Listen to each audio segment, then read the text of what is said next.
Mic check. Guys, what's going on? It's Andres at Do You Fitness. Today we're gonna do something a little different. I got back from watching Avengers. If you haven't seen that movie, it is absolutely phenomenal.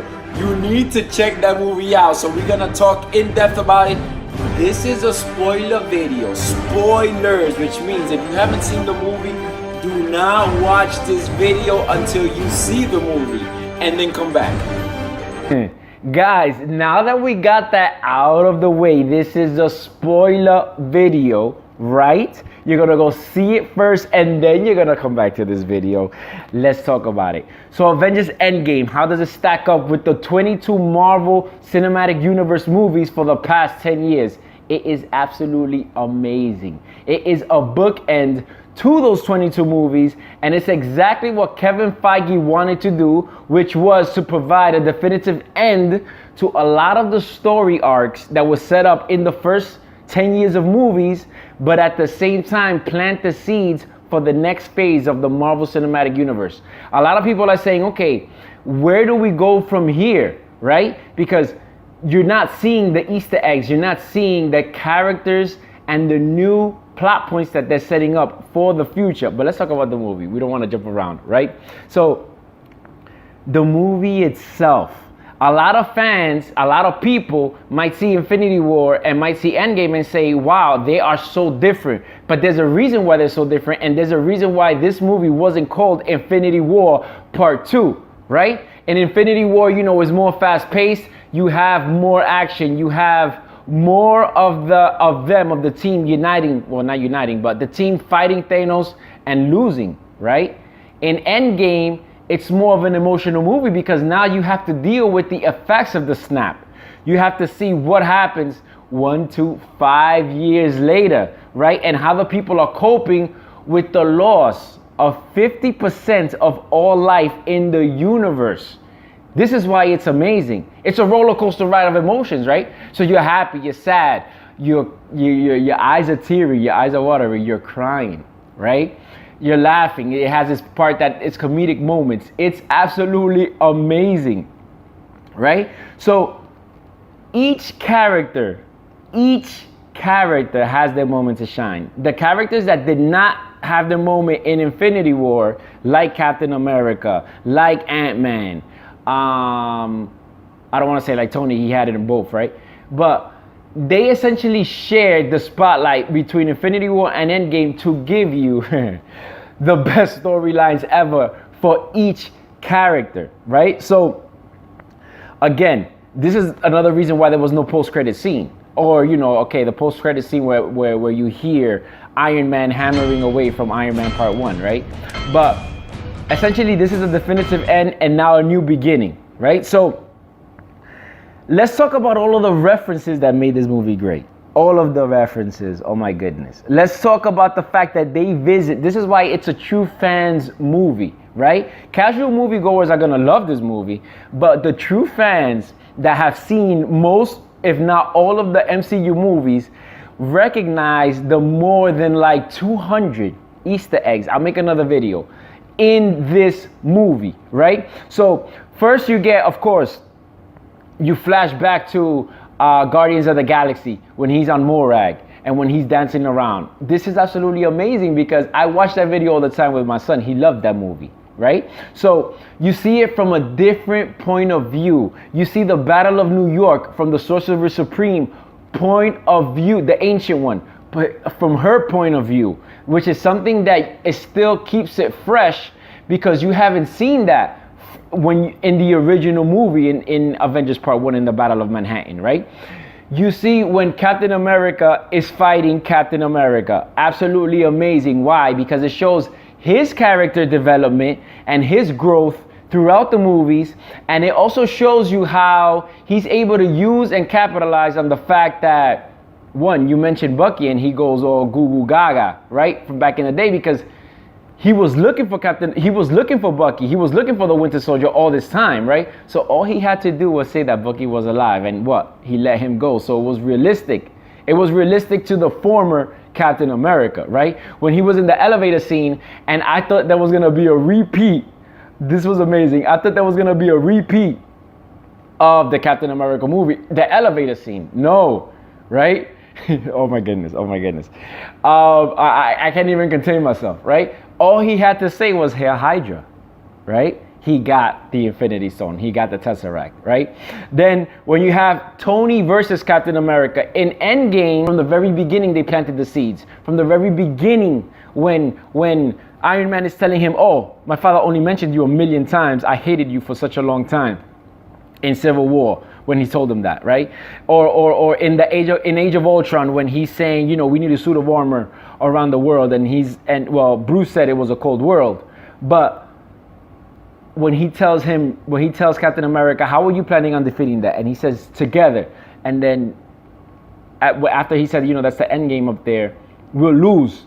Captain America says, we'll do that together too. So when in Endgame, when he comes back and he's fragile and frail, right, and in the wheelchair and needing IV, he says, this is all your fault. I told you we needed a suit of armor around the world. You know, we lost. It's all your fault. So this is what this movie does so beautifully, which is pay off every single plot point, every single reference in the past, which is why it's amazing. You have Captain America's acting. Come on, that was absolutely amazing. You felt it. You felt it. You felt his anger when he grabbed that shield, and all he did, he always put himself on the line. Captain America is my favorite character, right, in the MCU. I actually have a Captain America shirt on right now, right? So he always gave himself up. He always put himself on the line for others. He always sacrificed himself from the very beginning, when he was a scrawny little kid, before they injected him with the super soldier serum, that he threw himself on the bomb. It shows you his heart. Then at the end, when he's the last one, well, not the last one, but he's the only one standing to fight Thanos. And he's being pummeled by Thanos, and his shield is being broken, which shows you the force of Thanos, because he's breaking the vibranium/adamantium shield, right? He still gets up when he was the only one left, right, to fight. When he saw the army, Thanos' army, come through, and you know, the millions of soldiers and the aerial vehicles and the monsters coming, he still got up to fight, right? And the ultimate payoff for me, in Avengers Age of Ultron, when they're all at the party and they're trying to lift Thor's hammer, he was the only one who could budget, which shows his heart, which shows his character, which shows his integrity, which shows his morality, right? When he grabbed Mjolnir in Endgame, the entire cinema, the entire movie theater went crazy. And I was number one going crazy, because one, it paid it off. Two, it made total sense. Then he started wielding it like nothing. He controlled the thunder, of course, with help of the hammer. And he was also able to wield Thor's axe interchangeably, back and forth with Thor. Absolutely amazing. The Russo brothers, Kevin Feige. This shows you the amount of thought that goes into creating these movies, right? And you could appreciate that as a true fan, right? I want to keep this video short, and I got so much more to talk about. Oh my God. Okay, the last part, acting. Tony Stark, Robert Downey Jr. Before he made Iron Man, his career was up and down, right? And lastly, it was down because he was in rehab, he was with drugs, etc. When he made Iron Man, he revolutionized, he made the MCU, because if that movie would have failed, none of this would have been possible, which is why they gave him that respect, right? So of course you could always expect great acting by Iron Man, but in this movie, it took the cake, because when he came back and he was frail, and he's in almost like a post-traumatic stress twice, because it happened after New York as well. And now, because he was stuck in space and he lost. It was absolutely amazing. Like, what other actor could have pulled that off? Kudos to Robert Downey Jr. Absolutely amazing. Now, I just want to talk about briefly another payoff that they did. How did they start the MCU? I am Iron Man. When he told the press conference, when he told the people at the press conference, and everybody went crazy, and Iron Man Part 1 ended. How did they end the movie? How did they end Endgame, the bookmark for the last 22 movies? I am Iron Man when he grabbed the gauntlet that he created and he snapped his fingers. Do you know the amount of thought that had to go into planning that out? The fact that Hulk used it, which is amazing because he is the strongest character that could take the brunt of that force. But then the fact that Iron Man had to use it to put an end and snap away Thanos' army and Thanos himself. Do you know the amount of thought that had to go into that? The fact, and it was foreshadowed in Infinity War when they were fighting and Thanos stabs him with his broken off nanotech armor. And he says, I hope they remember you. Oh my, it had to be him. The way Doctor Strange told him, it's the only way.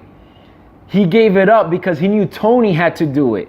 And then when Iron Man asked him, is this the one out of 14 million outcomes that we're going to win? And Doctor Strange tells him, I cannot tell you that because if I tell you the outcome, it will never happen. It'll change.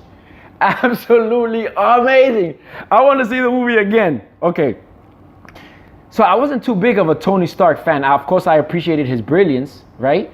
But now after Endgame, you understand why he was like that. Because he thought to himself, of course, with this intelligence, I'm the one that needs to save humanity. I'm the only one who can save humanity. So it doesn't matter if the team doesn't go along with me like they did in Age of Ultron. He proceeded to create Ultron and to create Vision's body, right? And throughout all of the movies, he was the catalyst to a lot of the issues that they encountered, but only because he was looking at the greater good. Okay, and that reminds me, a very important part was when he went back and he spoke to his father in the elevator and they're walking with when he had the flowers in his hand. What did his father tell him?